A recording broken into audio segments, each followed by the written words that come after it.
at the broadest level, what it means to be an ecologist is to ask questions thinking about how do organisms and their environments interact, and how does that shape how they exist. So their behavior, their health, how they interact with other organisms of the same species or different species.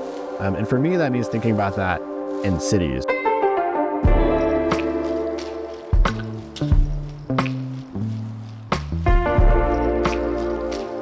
Hey guys, I'm super excited for the scientist feature and to learn more about urban ecology. We'll get to hear more about what Cesar's research is like and their personal journey and advice. Let's hear more from Cesar. Hello, my name is Cesar Estien. I'm a third-year PhD candidate at UC Berkeley, where I research things about urban wildlife, and today we'll be talking about my research sites, but also the kind of research I do in the Bay Area.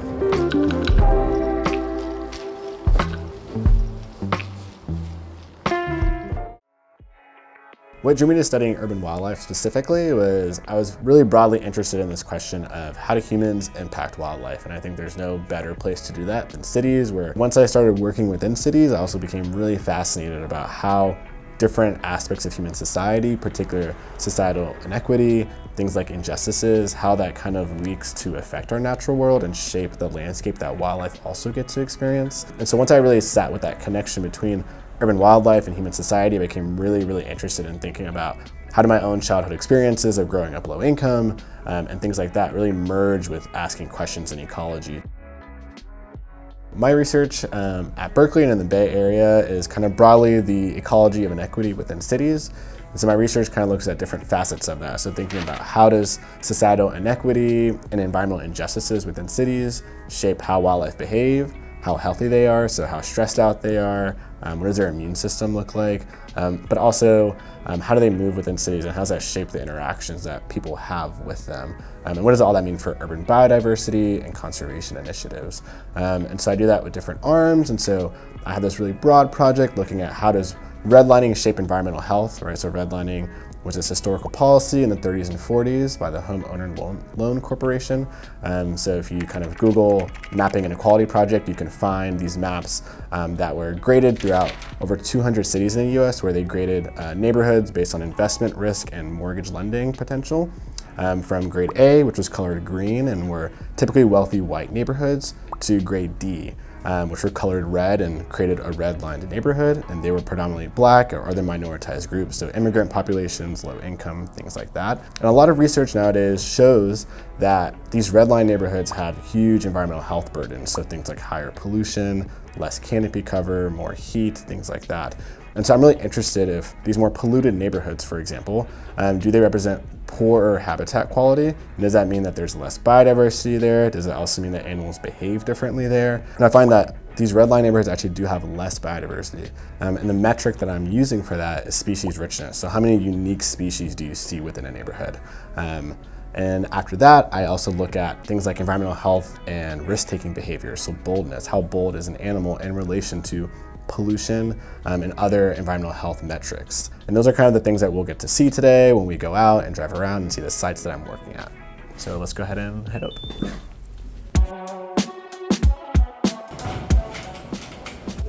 The camera that we'll use for today, also like the twine that we'll set up for the metal object, a little hammer, and grab my little multi-tool, which is important.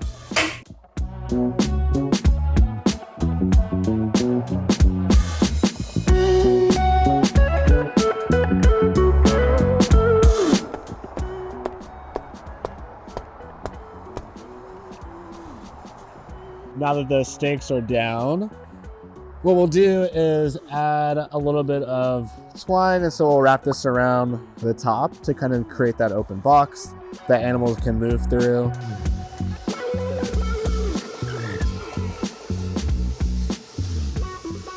So now this is set up, as you can see, maybe potentially there's a small hole over here in this fence where a bunch of animals, so things like raccoons, but also foxes and possums, they kind of move through this landscape from below. And so they'll immediately encounter this novel object, and they can kind of decide whether they want to move around it or through it. So typically we will set up a small bait in the middle, but also sometimes what can occur for like animals like coyotes, they'll immediately see that object, you know, their ears will tuck, their their tail will also tuck and they'll maybe move completely around the building besides moving through it, for example. And so that's what we would kind of classify as a more shy behavior. Compared to raccoons that don't really seem to care, they kind of move through here a bit more freely than coyotes. And then so what we do is also collect other landscape data.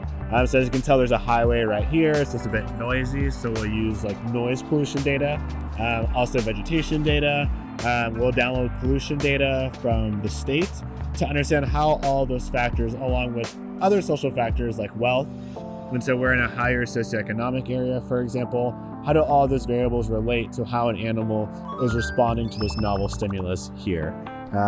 And so we'll also do this exact thing in a lower socioeconomic area. We can go ahead and head there.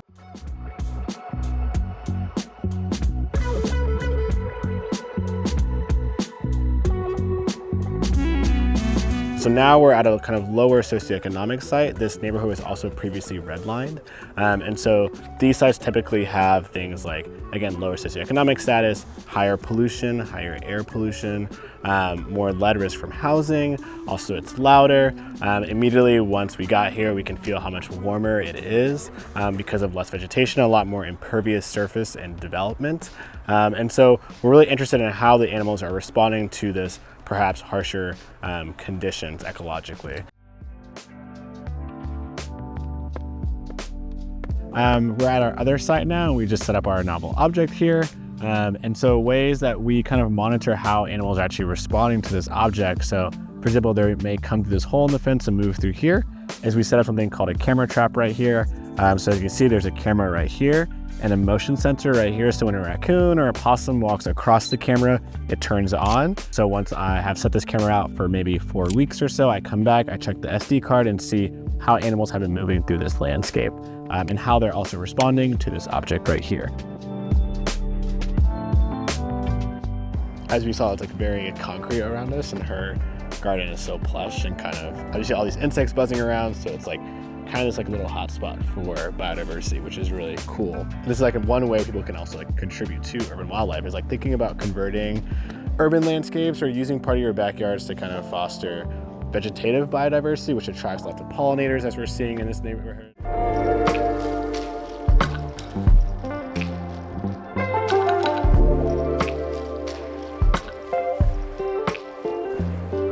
I became interested in researching the natural environment because growing up, I spent a lot of time in my grandmother's garden, growing things like sorrel, bananas, aloe vera, sugarcane, and so on. And so as a youth, I had a deep interest in nature, but I never actually fully saw myself working within nature. So when I entered undergrad, I actually majored as an engineer. But after kind of sitting with engineering classes and realizing that I'm actually not so great at math and not super interested in fixing those kind of problems, and really passionate about the natural world, the natural environment, conserving it, and really working to understand how we're altering behaviors, is how I became really interested in thinking about questions around wildlife. I think one way that more people can get involved with urban wildlife, or just think a bit more about urban wildlife, are getting involved in local research initiatives. So I think one huge way is downloading apps like iNaturalist and eBird. So these are apps you can download to your phone. You can take a walk in your neighborhood, for example, or go to a local park, and you can take pictures of the wildlife there and upload it to a server. And so that allows scientists like me to understand urban biodiversity, which is really important for doing things like keeping common species common, and really thinking about urban biodiversity conservation initiatives, things like that. Another way to kind of think more about urban wildlife or be involved is really thinking about things that disproportionately affect them or can lead to a poorer quality of life within urban spaces. So things like feeding anthropogenic foods to urban wildlife isn't best for their health, but also leaving things out like that food or hand feeding them, for example, can make them more habituated or have a higher tolerance of humans. And for animals like squirrels or birds, that may not be an issue for people. But when we get up to larger carnivores like raccoons or coyotes, we kind of get into this space where people can potentially get hurt. And lastly, when we think about urban wildlife, I think we have to think about how we're also connected to the ecosystem. And so I think that means when we're leaving our pets outside, so keeping your animals on leashes, for example, when you're taking them on walks, and just kind of keeping a close eye on them in your backyard to make sure they're not harming any local biodiversity.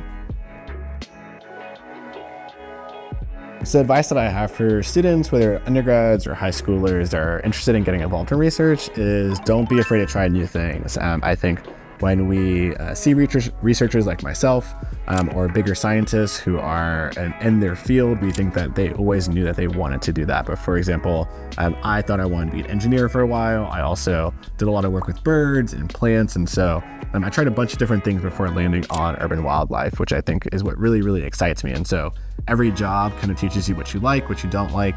I think that's really important for figuring out what you ultimately love and what you really want to pursue. Also, I think two really big things are don't be afraid to ask questions and also advocate for yourself.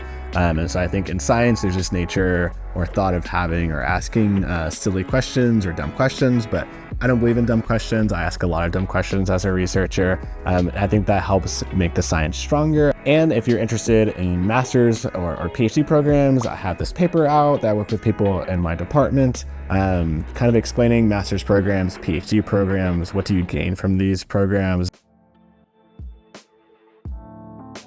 Yeah, so I think at the broadest level, what it means to be an ecologist is to ask questions thinking about how do organisms and their environments interact and how does that shape how they exist. And that means thinking about not just, okay, we put a park here that's large, how does that larger park compared to a smaller park impact animals, but things like how do other parts of society, so how do politics, decisions that we make, zoning laws, new technology, different types of housing, how do all these social factors also shape the environment that urban wildlife get to experience, especially in a world where we're getting more and more urbanized. I think currently around like 56% of the world lives in cities, and that number is expected to go up to 66%. And so really thinking about how wildlife are responding to humans, cities, and all these social factors wrapped into both of those is really, really important. And ecologists can hop on many different realms of that, all wrapped into this larger question of how do animals